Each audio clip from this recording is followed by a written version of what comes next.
Imagine a sea with no shores, no beaches, no cliffs, no land at all. Just endless golden seaweed floating in the middle of the Atlantic Ocean, trapped by invisible ocean currents. This isn't science fiction. This is the Sargasso Sea, the only sea on Earth defined not by land, but by water itself. For centuries, sailors feared it. Scientists are still amazed by it.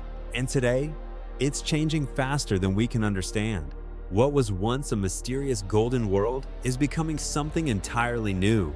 Welcome to the most mysterious sea you've never heard of. In 1492, on his first voyage to the New World, Christopher Columbus sailed directly into these waters. He wrote in his logbook, "The sea was so thick with weeds that our ships could barely move forward." He believed he was very close to land. He was wrong. For the next 300 years, sailors dreaded this region. They called it the graveyard of ships. Masts would snap under the weight of the weeds. Hulls got completely tangled. Entire crews would disappear without a trace. But it wasn't sea monsters. It wasn't curses. It was the sargassum, the golden seaweed that gave this sea its name and its deadly reputation. Here's the craziest part about the Sargasso Sea. The Sargasso Sea has no land borders whatsoever. It is completely surrounded by 4 massive ocean currents that together form what scientists call the North Atlantic Gyre. These currents act like invisible walls, constantly circling clockwise and trapping everything inside. Anything that drifts into this giant gyre stays there, including billions of tons of floating sargassum seaweed.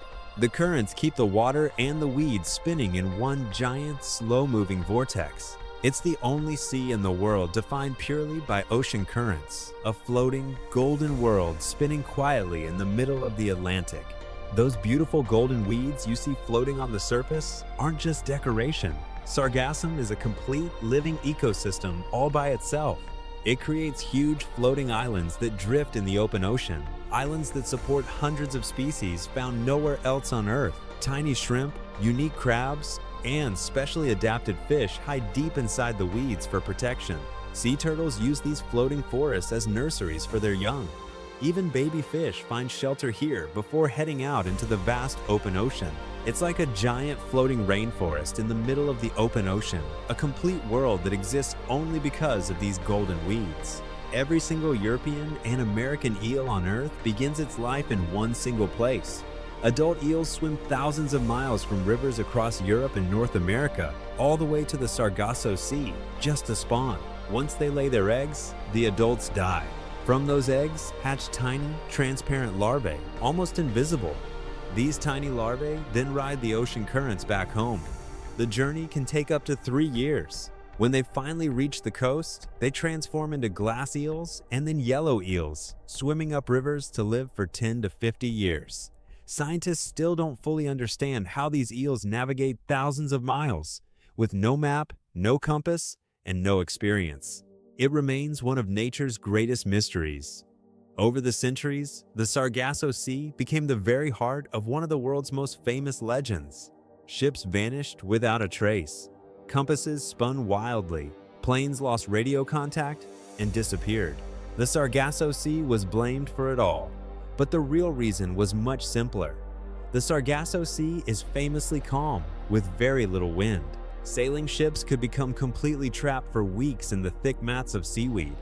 Without wind, they had no way to move. Modern science shows that most of the mysterious disappearances had perfectly normal explanations. But the legends, they still live on to this day. Today, the Sargasso Sea is in serious trouble.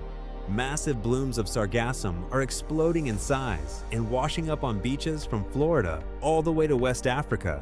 These rotting mounds can be several meters thick, destroying tourism, killing marine life, and releasing toxic hydrogen sulfide gas. On top of that, the same currents that trap the seaweed also trap plastic pollution, creating one of the largest garbage patches in the Atlantic. What was once a pristine golden ecosystem is now becoming a floating landfill. Climate change is making the problem worse by warming the ocean and altering currents. The golden paradise that amazed Columbus and sailors for centuries is rapidly turning into a warning sign for the entire Atlantic Ocean. The Sargasso Sea reminds us of something important. Some of the most powerful and mysterious places on Earth have no borders, no flags, and no owners. This floating golden world has existed for millions of years, long before humans ever sailed across the oceans. We can study it, explore it, fear it, and even pollute it. But in the end, the sea with no shores still does exactly what it wants. Perhaps the greatest mystery of the Sargasso Sea is that it continues to exist exactly as nature intended. So tell me honestly, would you dare sail into the sea with no shores? Would you step onto a boat and drift into this golden, mysterious world? Drop your honest answer in the comments. I really read every single one. If you love real, mind-blowing stories about the raw power and mystery of our planet, smash that like button and subscribe. See you in the next one.